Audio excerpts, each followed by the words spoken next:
Brought to you by TechnoSpark 20 series smartphones. I'm superhuman.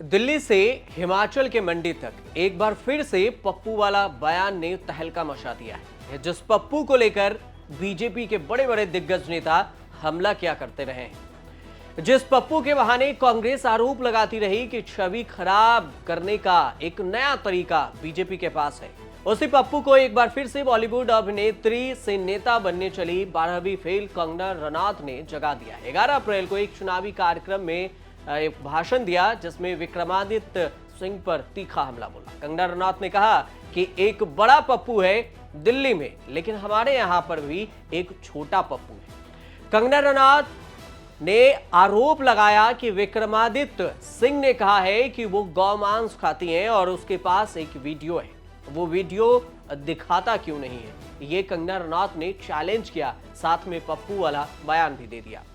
तो आप कंगना रनौत का बयान सुनिए और उसके बाद विक्रमादित्य सिंह का भी बयान सुनवाते हैं कि कंगना रनौत के इस बयान पर विक्रमादित्य सिंह ने पलटवार करते हुए ये कहा कि कांग्रेस के लिए जिस शब्दावली का प्रयोग किया गया, ऐसी शब्दावली और ऐसे भाषा शैली का इस्तेमाल आज तक हिमाचल जैसी पवित्र धरती पर नहीं हुआ होगा।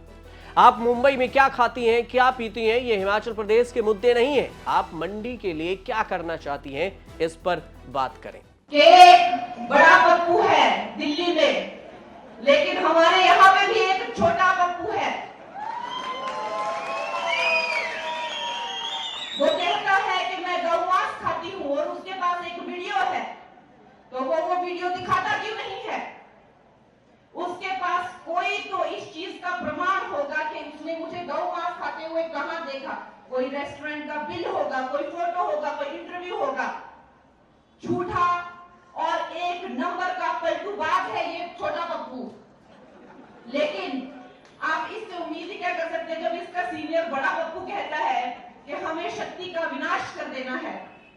जो भी हिंदू धर्म की जो शक्ति है, देवी शक्ति जो है, उसका विनाश कर देंगे। तो जब बड़ा पप्पू ऐसे बातें करता है तो छोटे पप्पू से क्या उम्मीद की जा सकती है? हमारी बड़ी बहन, जिनका हम बहुत मान सम्मान करते हैं, कंगना रनौत जी, आज मनाली में थी और एक कार्यक्रम में जिस तरीके की भाषा शैली का प्रयोग उन्होंने किया है, शब्दावली का प्रयोग उन्होंने किया है, खास करके हमारे लिए, कांग्रेस पार्टी के लिए, हिमाचल प्रदेश के लिए, उसके लिए मैं उनको कोटि कोटि उनका नमन करता हूं।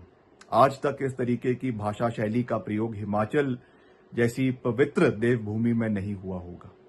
खैर, मैं ये कहना चाहता हूं कि वो जिस मनाली के मंच पर थी, अगर उन्होंने इस शब्दावली के बजाय अगर मनाली के मुद्दों की बात करी होती, आपको याद है कि कुछ ही दिनों पहले, कुछ ही महीनों पहले सदी की सबसे बड़ी आपदा मनाली में आई, हिमाचल में आई, मंडी में आई, और आप कहती हैं कि मेरा घर मनाली के अंदर है, मैं मनाली वासी हूं, मगर क्या आप आपदा के समय में एक दिन भी मनाली में गई?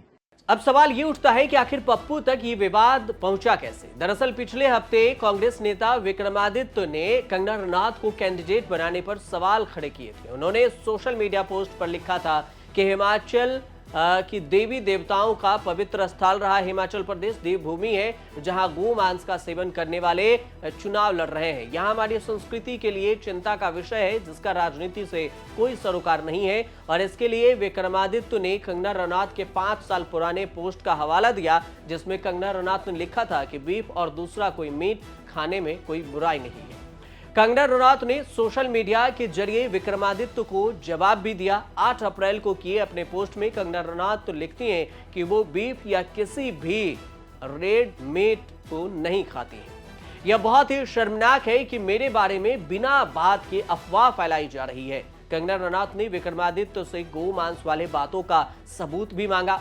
खुद को प्राउड हिंदू बताते हुए कंगना रनौत ने लिखा कि वो ऐसा नहीं कर सकती हैं। पोस्ट के आखिर में कंगना ने जय श्री राम लिखा और भगवा ध्वज के इमोजी भी लगा दी थी।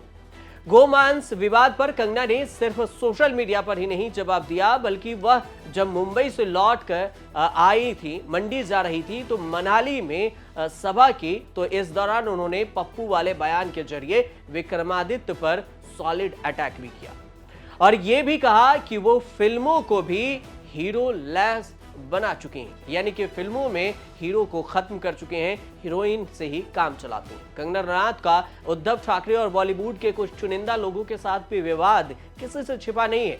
कंगना ने कहा कि दिल्ली में बड़ा पप्पू है और हिमाचल में छोटा पप्पू है। ऐसे राजा बेटे मुझे मुंबई में भी मिले थे। अपनी मेहनत से उन्होंने फिल्मों में हीरो को खत्म कर दिया। और इसके बाद उद्धव ठाकरे पर तीखे वार करते हुए कंगना ने कहा कि एक पप्पू मुंबई में भी था, उसने मेरा घर तोड़ा और जेल में डालने की धमकी भी दी थी, लेकिन मैंने हार नहीं मानी।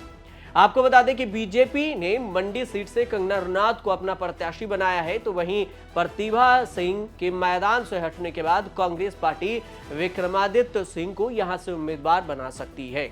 हालांकि अभी इस पर ऐलान नहीं किया गया है। बताया जा रहा है कि इसे लेकर कांग्रेस आला कमान और विक्रमादित्य सिंह में बातचीत चल रही है, क्योंकि विक्रमादित्य सिंह अभी हिमाचल सरकार में मंत्री हैं और वो शर्तों के साथ चुनाव लड़ना चाहते हैं। लेकिन इस बीच में कंगना रनौत और विक्रमादित्य सिंह के बीच में जुबानी जंग भी तेज हो गई है। लेकिन जब से बीजेपी ने मंडी लोकसभा सीट पर कंगना रनौत को अपना उम्मीदवार बनाया है, तभी से पूरे देश में इस सीट की चर्चा और भी तेज हो गई है। बात अगर पिछले लोकसभा चुनाव की करें तो 2004 में हुए लोकसभा चुनाव में यहां पर मंडी लोकसभा सीट पर कांग्रेस के उम्मीदवार प्रतिभा सिंह जीत हासिल की थी और उन्होंने अपनी प्रतिद्वंदी बीजेपी के महेश्वर सिंह को करीब 65,000 वोटों से मात दी थी। और इस चुनाव में कांग्रेस पार्टी चुनाव जीतकर केंद्र की सत्ता पर काबिज भी हुई थी। 2009 के लोकसभा चुनाव की अगर बात की जाए तो कांग्रेस की तरफ से प्रदेश के पूर्व मुख्यमंत्री वीरभद्र सिंह मैदान में थे, जहां उन्होंने बीजेपी के महेश्वर सिंह को 14,000 वोटों से हराया था। 2013 में वीरभद्र सिंह की मृत्यु हो जाने के बाद बाई इलेक्शन हुए, जिसमें प्रतिभा सिंह ने बीजेपी के जयराम ठाकुर को 1 लाख से ज्यादा वोटों से हराया था। वहीं 2014 में देश में मोदी लहर चल रही थी और इस लहर में कांग्रेस मंडी लोकसभा सीट नहीं बचा पाई और इस चुनाव में बीजेपी के रामस्वरूप शर्मा ने कांग्रेस के प्रतिभा सिंह को 40,000 वोटों से शिकस्त दे दिया। वैसे आपको यह भी बता दें कि इस साल हिमाचल की सभी सीटों पर बीजेपी ने जीत दर्ज की थी। मंडी लोकसभा सीट पर अब तक के चुनाव में साल 2019 में एक रिकॉर्ड बन गया और इस चुनाव में बीजेपी ने अपने सिटिंग सांसद रामस्वरूप शर्मा, तो वहीं कांग्रेस ने नए उम्मीदवार आश्रय शर्मा को अपना उम्मीदवार बनाया और चुनाव के बाद आए नतीजों में बीजेपी के रामस्वरूप शर्मा ने कांग्रेस उम्मीदवार को 4 लाख के ज्यादा वोटों से हरा दिया। बीजेपी ने 2024 के लोकसभा चुनाव में बड़ा दांव खेलते हुए कंगना रनौत को मंडी से अपना उम्मीदवार बनाया है और उतारा है। कंगना को मंडी से टिकट देने के पीछे सबसे बड़ी वजह यह है कि वह हिमाचल के मनाली से आती हैं। वैसे हाल के दिनों में कंगना बहुत ही एक्टिव नजर आई, चाहे वो राम मंदिर के ही प्राण प्रतिष्ठा का कार्यक्रम क्यों ना हो या फिर प्रधानमंत्री मोदी के बातों का समर्थन करने को लेकर भी उनका काम के बारे में बढ़ चढ़कर बातचीत करना, और इसको लेकर भी कंगना रनौत काफी चर्चा में रही। अब देखना यह होगा कि 2024 लोकसभा चुनाव में कंगना रनौत कितना काबिल साबित होती हैं और 2024 के लोकसभा चुनाव में मंडी सीट से जीत पाती हैं या फिर नहीं। फिलहाल आप देखते रहिए न्यूज़ तक।